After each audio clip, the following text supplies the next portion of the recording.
Okay, today we're going to be learning about, is it permissible to go in any sort of vehicle on Shabbos? We're obviously not talking about for medical purposes, such as your wife is having a baby. In that case, you better get in a vehicle to get to the hospital. There's halachas in that in and of itself, which is another discussion, how to do that. But we're going to be talking about going on a train on Shabbos, going on a plane, going on a bus. The old question that has been asked over the last few decades is, if I prepay on the train, on the bus, am I allowed to go in and on Shabbos? What am I doing wrong after all? I'm not touching anything. Another question is, one of my former chavrusas, his in-laws live in Australia. There's a flight at 25 hours. If a person boards the plane before Shabbos, he's already in the air before Shabbos, and he's still in the air while Shabbos ends. Is that permissible to do on Shabbos or not? Furthermore, what would be the halachic issues of going in all of these places on Shabbos, these different methods of transportations, and then the cherry on the cake, which maybe we'll have to cover another time, not today, is going in a rocket ship. Which the truth is, we already discussed in Hilchos Kiddush Levana about if you're allowed to travel the moon in general. Charles Jew is Mishnah Halachas. So we're going to start with this over here. This is where I got a lot of the sources from, pretty much everything. It's obviously always more to dive deeper in, but you got to fact check the sources. This Chuvas in our Simon Reish Mem Chesos Beis says regarding traveling on a plane, cars, all of these types of ideas, taxis, etc. It's forbidden. End of discussion. Not allowed to. And even if the drivers of these vehicles aren't Jewish, and even without you, they're traveling from place to place, that will be a problem. They're traveling on their own tracks. You're not even doing anything. It's completely self-driving. Not allowed to. I just saw recently headlines on an article. They had a plane around a year or two ago. The backup pilot also fell asleep in the cockpit. 10 minutes was out. 99% of planes, they completely fly themselves. But anyways, the thing's completely going on its own. You're not allowed to. What's the problem? Let's say if it's in the techum, so there's no halachic issue of an Eruv problem over here, or going outside of the 2,000, almost the 4,000 feet, or roughly half a mile that you have to walk outside of the city. No. Still going to be a problem. So you'll say, what's the issue if I prepay? I don't bring any cards with me, any sort of identification. So he calls it a problem of zilzul in the kedusha of Shabbos, belittling Shabbos. Breaching the mitzvah of resting on Shabbos. This was going to be an issue. But the Ramban says, Shabbosoin, that it's going to be a time of rest. You can't make your Shabbos like a weekday. We're going to delve into all of these, and there's other reasons behind this. By the way, this also applies on Yom Tov as well. Even if it's needed for a mitzvah, for example, you're going to get in a vehicle in order to daven in a shul or hear laning, you're not allowed to do that. Even for a mitzvah d'oraisa, such as listening to shofar.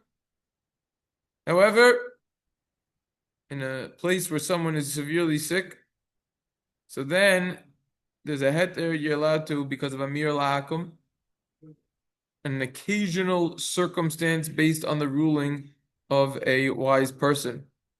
We're going to have to discuss exactly what that specific scenario would be referring to. It's a pretty rare case. Now, we have to discuss something else, which is another very applicable shaila. And I actually opened up the source for this. If you have someone who's getting closer, I'll just show you on the screen. Made a special folder within our Simon, planes, trains, and elevators. It's really more, but over here, if you take a look at the base Aaron v'Yisrael, Yesterday I spent some time, I read through this entire thing. This is 10 pages, just on a deep dive on this topic. Maybe we'll try to summarize part of it. Very insightful, tremendously insightful.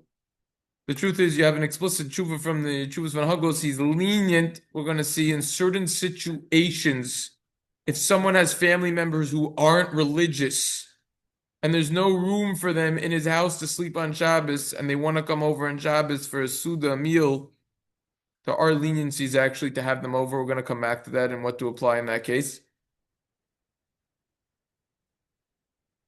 Or someone who's becoming religious as well.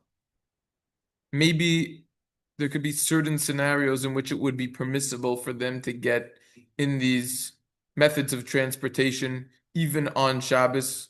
There's a idea that they're going to be doing it anyways.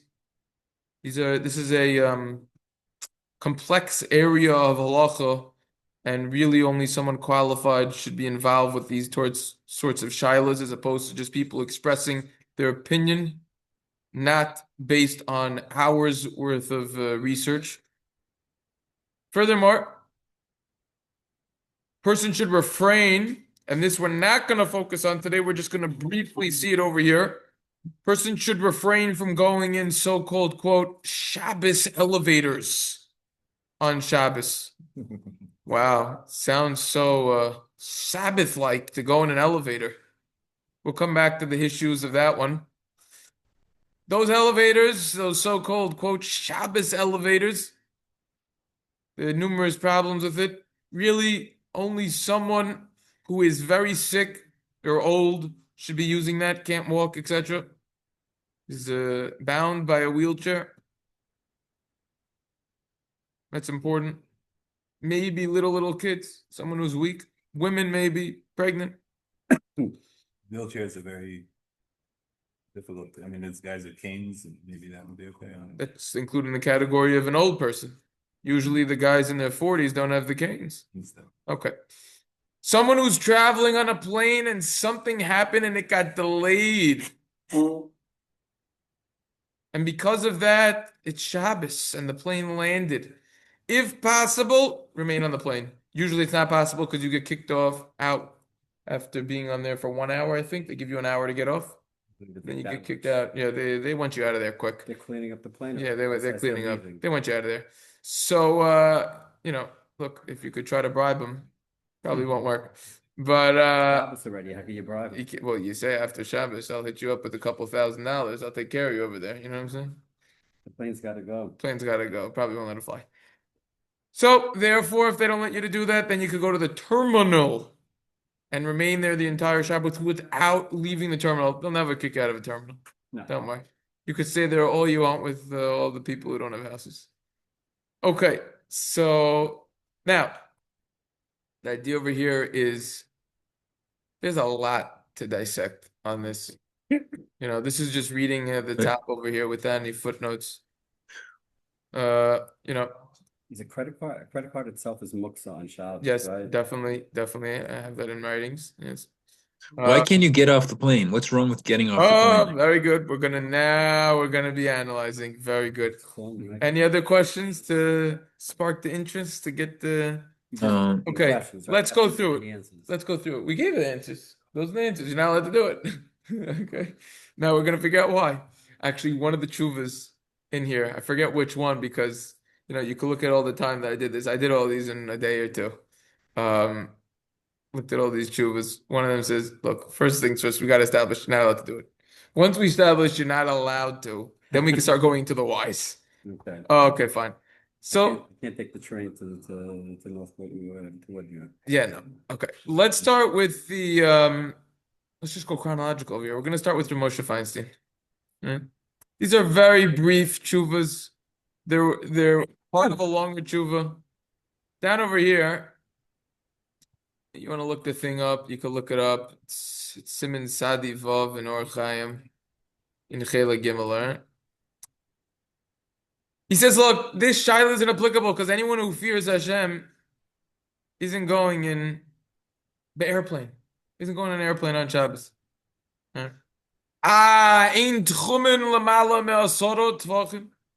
There's no problem of a tchum of going outside of the area if it's above 10 tvachim, three. If it's above Malmasar, could be, We saw that with the what boats. was that, 10 amos?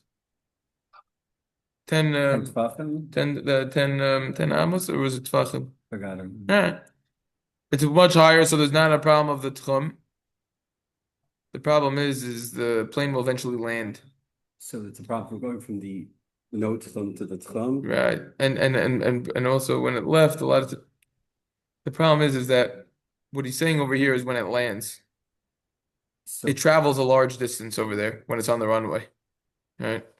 There's a problem of techum over there. is he, Also, by the way, you're not allowed to get off, even if you don't have items with you.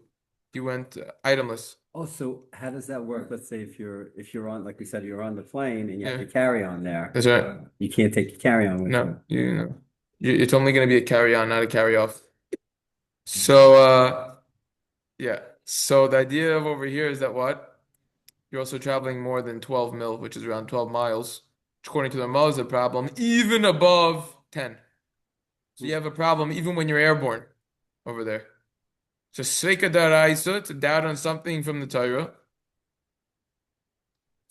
And even if you're going to get in there before, it's a problem. And he says this isn't applicable. So Rabbi Moshe says that's what he writes about first. Next tshuva we're going to see is the second tshuva from Rabbi Moshe Feinstein on this topic. So he just gave it psak. He just said it's usher in planes. Just said you're not allowed to go on a plane. Not allowed to go on a plane, period. Shab. And then end the discussion.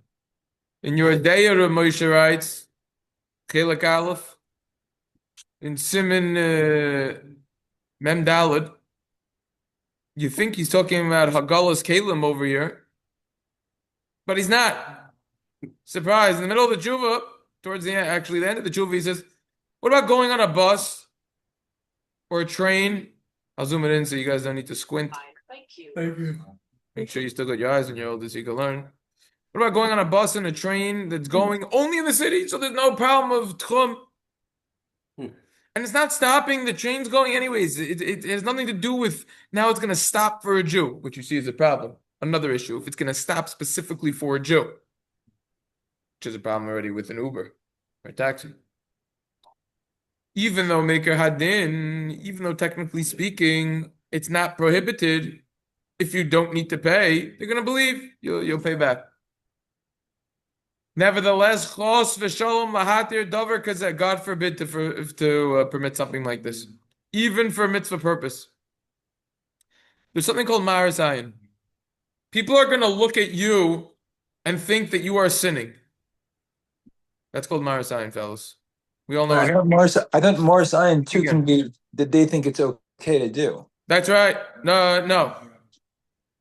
It's that someone is going to see you doing something and then say, "Oh, this guy's doing something prohibited."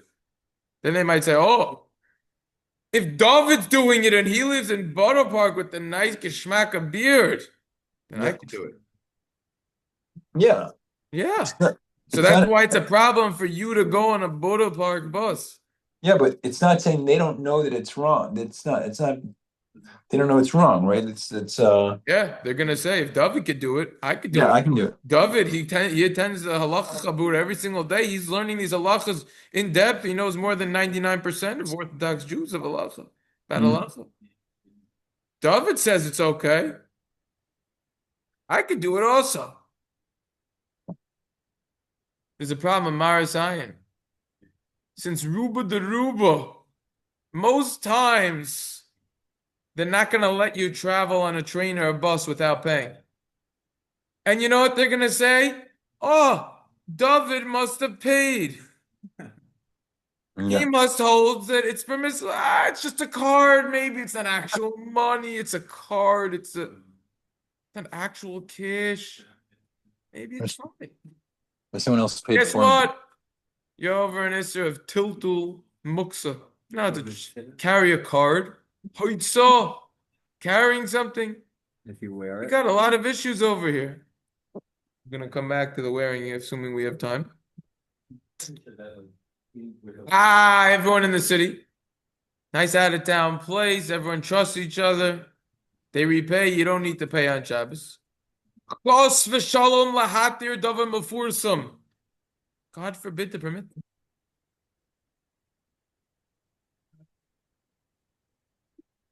What's gonna happen over here?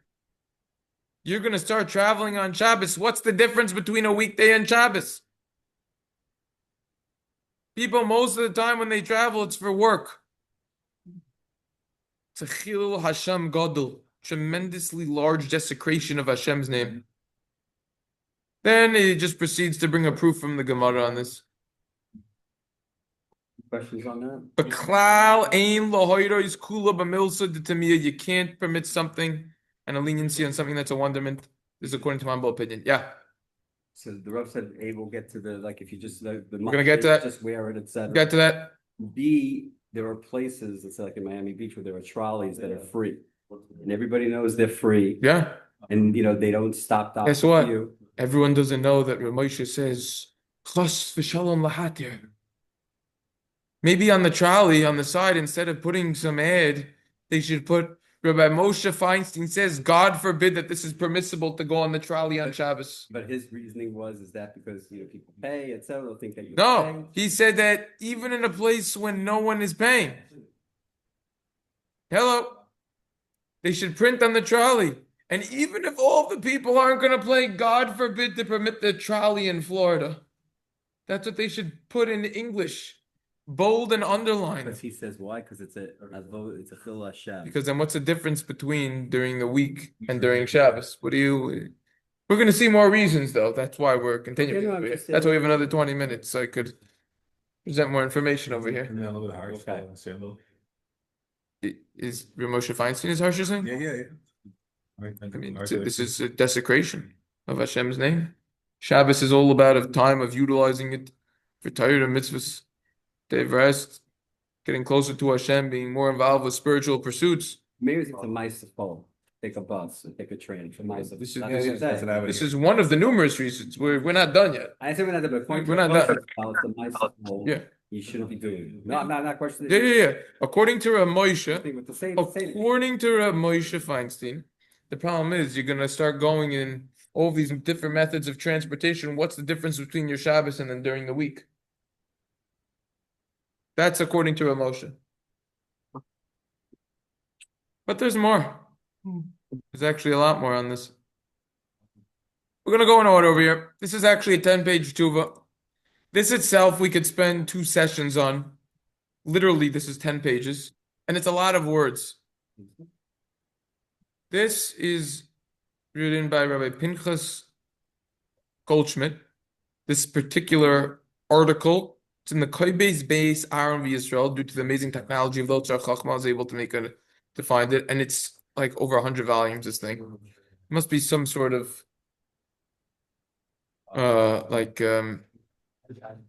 magazine in Israel that they print for, not like a garbage magazine, like a Torah magazine or something, different articles on halacha and stuff. And over here he talks about a very interesting case. He's talking about a place in Russia, actually Moscow. He basically says that in that time, whatever time he's talking about, there were only 4 Orthodox schools. And there were a lot of people who were interested in coming who had no connection to Judaism. And there just weren't enough Jewish homes that could host them. So what to do in that specific case? Could you be lenient? They're going to be traveling anyways. So he goes tremendous amount of length and he goes into what? Yeah.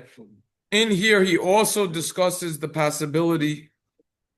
First of all, he discusses actually very interesting language right over here.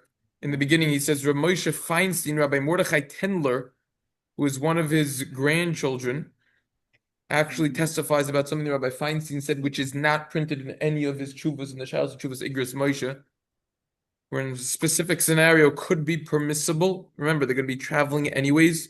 And he does suggest doing it in a smart way, wearing the card, not carrying it, if you need to pay for it and everything like that.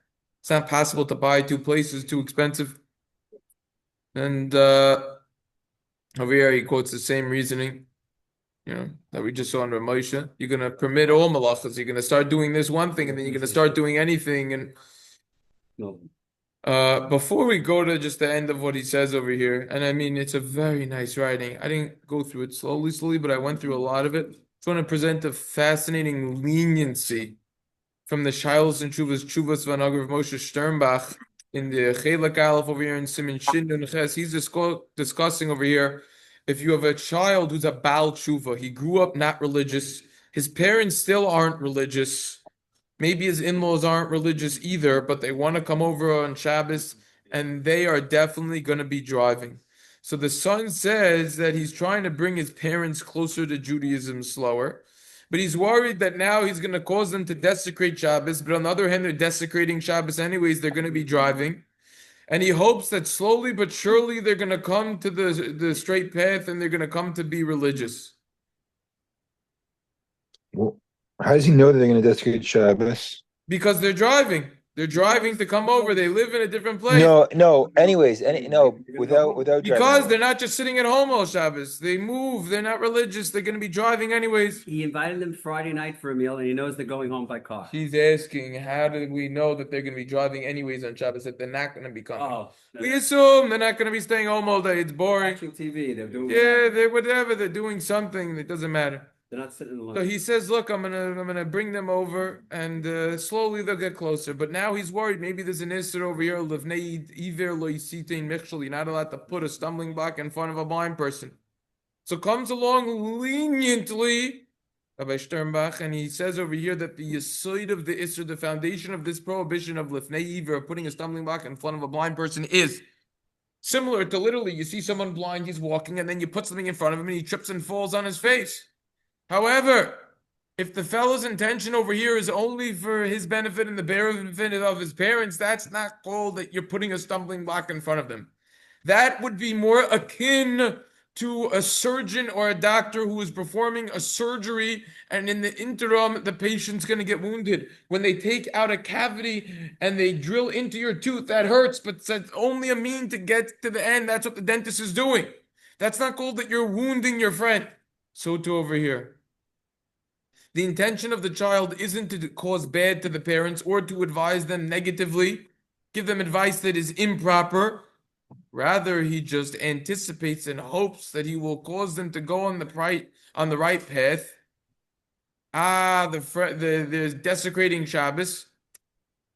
Okay, but there's no problem of Avnei Iver. They're desecrating on their own will. They're doing bad to themselves. Since he's not commanding them, instructing them, I hereby demand that you drive here on Shabbos. On the contrary, of course he's not going to say that. He's informing them that he's in serious pain by them coming. He's upset. Therefore, there's no chiyuv of arvus. There's no obligation to now separate them from violating Shabbos publicly. And therefore, there's no problem of lifnei iver, and it would not be a prohibition. However, there's still a chil Hashem, a desecration of Hashem's name over here that we're dealing with. They're coming to his house in a vehicle, in a car, on Shabbos, publicly, be'etzim yom HaShabbos, in the middle of the day. And therefore, at least they shouldn't park the car right by the house. This is a well-known ruling that many rabbis say, do not park the car near the house, in a way that people will feel that they're coming. You're going to feel, oh, they're coming specifically to that house. When it comes to desecrating Hashem's name, Achil Hashem, whether it was done intentionally or unintentionally, there's no difference. Even if you had good intentions, it's a problem. Wouldn't it be worse to park farther away because they're carrying stuff and they're whatever? You know what I'm saying? You don't need to park 5 miles away, obviously, but just not right in front of the house. You park 2-3 blocks away, but still, I'm saying Just not right in front, that's all. You should strive according to your ability to prevent them from Chilul Shabbos. However, if it's impossible and you feel that there is a benefit and that they might return, do not prevent them from coming because of Lifnei Iver. Rather, you should try to bring them closer. Small doichi yamin mekarevis. The left hand pushes off, the right hand brings closer. And you should be careful and inform them about the severity and the seriousness of desecrating Shabbos and the sweetness of keeping Torah and mitzvahs. And there's no greater form of honoring your parents than this. So you see over here, do not misunderstand what Rabbi Sternbach is saying. He's not saying that you could invite people who aren't religious to your house. What he's saying is they could come to your house specifically if you think that you could have a benefit on them slowly. If they're going to be driving anyways, insisting on coming, then you could do it. That's what he's saying. So that, yeah, Well, he said he's allowed to extend the invitation so, to the parents. yes, yes, he's allowed to acquiesce. That's the heter. That's what he's saying. Yes, he could let Chatchila extend the invitation. Yes, he could. He could, yeah. So at the end of this over here, he says that he says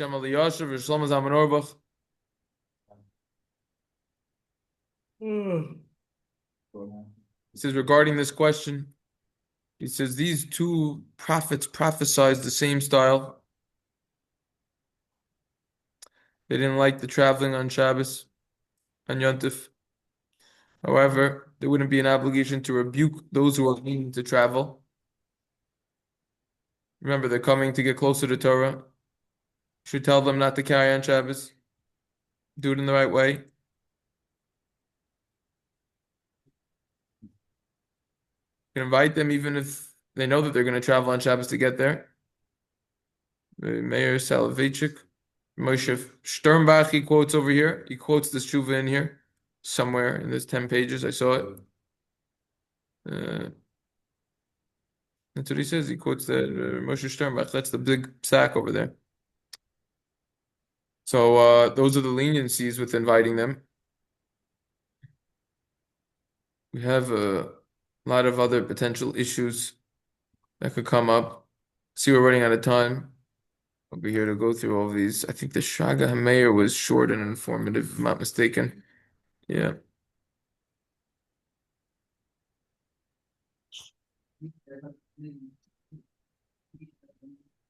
Says over here like this. Here it is.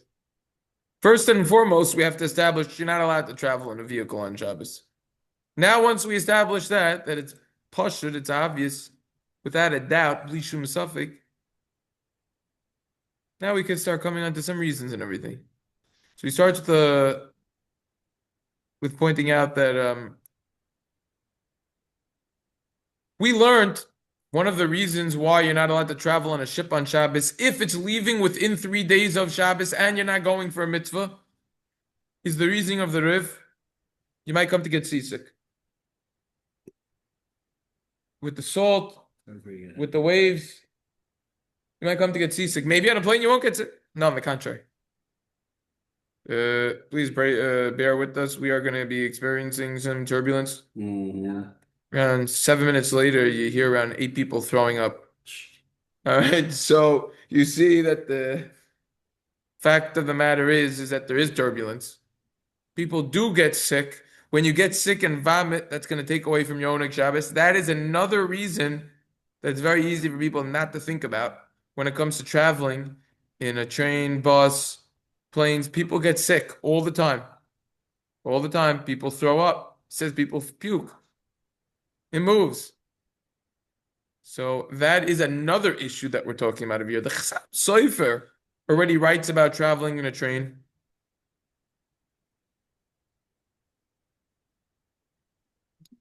Chasam Sofer talks about there's a problem of techum, as we saw. He also quotes this Ramban, which is another important reason. V'hayalachem Shabboson. Shabbos is supposed to be a time of rest. We are commanded that Shabbos is a restful time for us. Even something that isn't a full and official malacha on Shabbos. We can't be burdening ourselves. It has to be a time of rest, not a time of burdening. We have to rest from the toiling that we do during the week and the work that we do during the week. Therefore, we can't go on these vehicles. This isn't considered rest when your body's moving all over the place. Even when you go in a vehicle and you have a driver, or it's a full self-driving car, or you have a pilot, etc., your body moves around. Even if you don't get sick, Your body moves around. You ever go on a long trip, car trip, plane ride, and then after you just feel tired? Why do I feel tired if I was just sitting for 8 hours? The answer is because your body is moving at fast speeds and it does something to your body and it makes you tired. It's actually different nafkaminas lahalacha and hilchos nida also. So that is not a restful experience. That is another potential issue that we have over here. You have a lot of chuvas over here that tackle on this. You have the Mishpati Uziel over here in what Simon was this? Simon Tess. He quotes this Rambam, who also discusses this. We have a lot of things that we don't do on Shabbos that aren't official malacha because they're similar to a malacha. It looks, and then he unleashes Uvden dechol. Going in all of these vehicles or methods of transportation, rather, that's what you call a week-like activity. You're not allowed to do that. If we're going to allow this, no one's going to know of Shabbos.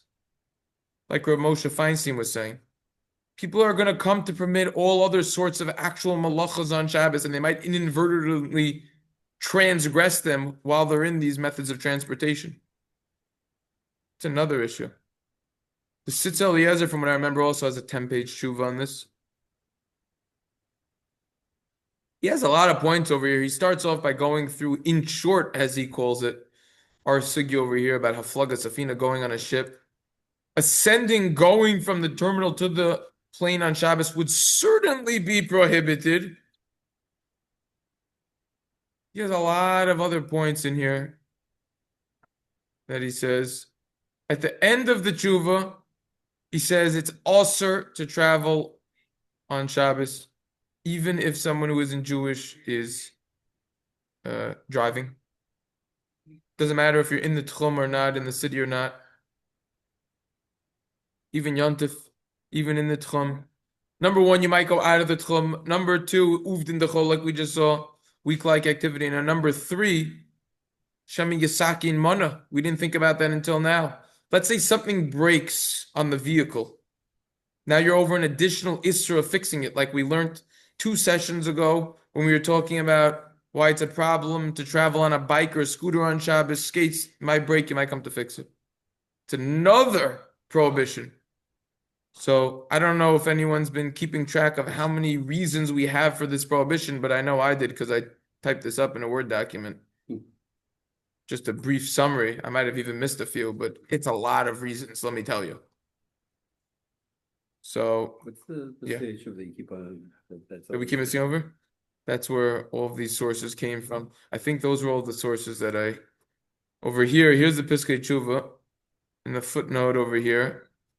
He says, over here, you're not allowed to go in the plane even if it's gonna take off before Shabbos and land after Shabbos. You can't do that either. I don't think I learned the Chelkas yet. The Chelkas I might have looked at the Minchas Yiskel. I didn't go through yet. I have a PDF file. I figured we might not even have time to get through all that. In the footnotes, he quotes all this. He says, look, the Sam Sofer is the first one to talk about this. He says it's a problem. It's an issue over here.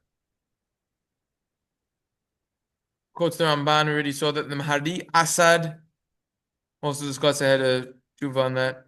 It's a problem. There's another issue. You yourself being in a vehicle, you're going to cause now more gas or more electricity to be used by it pulling you. That's going to be an issue. An issue also. What's the issue? Now you're causing more to be burnt. Now not to cause that on Shabbos. It's havara. It's an potential issue. You're causing more burning to happen. All right. It's more like a Brahma. No. It's an issue. They talk about it by elevators also. He says over here, God forbid to permit this leniency. Right, we already saw this one also. And he quotes all these people who say, we already saw this is a tshuva from a Moshe we already saw. Chazon Ish says you can't go You can't go on a plane, even if you can't figure out reasons why it's prohibited. You can't do it. You know, your average person will tell you, it's not in the spirit of Shabbos. It's a zilzul to Shabbos, belittling Shabbos. You call it Uvden dechol. I mean, we have a lot of reasons anyways. Even if you figure out that you adding any weight isn't going to do anything at all, it's still going to be a problem. So an escalator also. Yeah, that's gonna be a whole other session. We're just gonna deal with elevators and escalators. It's hard to do even just planes and trains and cars just in one session. One session. We're trying to do the best we could to condense all of the information over here. But I think that there's a pretty successful condensement over here, if that's a word. But also it's discussed even on the second day of Yontif in over here in Chutzlar, it's the diaspora where we are, it's still gonna be a problem to go on these. And then over here, we already saw those chuvas. So that is basically all of the condensed information on this topic. You know, there's even more. I remember, I had a mental note. I remember the Shalos and Chuvas Minchas Yitzchak, Rabbi Noach Olbam had a very nice chuva on Kiruv. He was very anti people driving because of Kiruv, and he had a very well put together, well written responsa tshuva on the topic. I remember I learned it like 9 years ago, 10 years ago, a long time ago. I have it. It's in my house. It's a farm room. Anyways, so this is the basic ideas behind it. Yeah. Was it remote? Your Moshe always used the term "meisafol." Why do you use "uvden"? I don't think I saw that. Yeah, Rabbi Moshe didn't use Uvden dechol. He said "meisafol." When we were learning about the scooters and the bikes and the skates, we were saying that the Uvden dechol was funny because some rabbi said this is the main reason. The other said no, it's not even a problem. The Uvden dechol. So the whole Uvden dechol is already questionable. What Rabbi Moshe was saying, he was taking it even a step further than Uvden dechol. He was saying, no. Then there is no difference between Shabbos and a weekday. It's hainu hach. It's the same exact So thing. "meisafol" would be worse Yeah. than "uvden". Yeah. Okay. Yeah. Just curious why everybody else has no problem throwing out. Uvden dechol, the pshat is that intrinsically, in theory, it shouldn't be prohibited. But now we're going to say it's prohibited because it's something that is done on Shabbos. This is just saying, yeah, it's just straight up prohibited. Perhaps you could say that, right? Perhaps. What's the chew on that?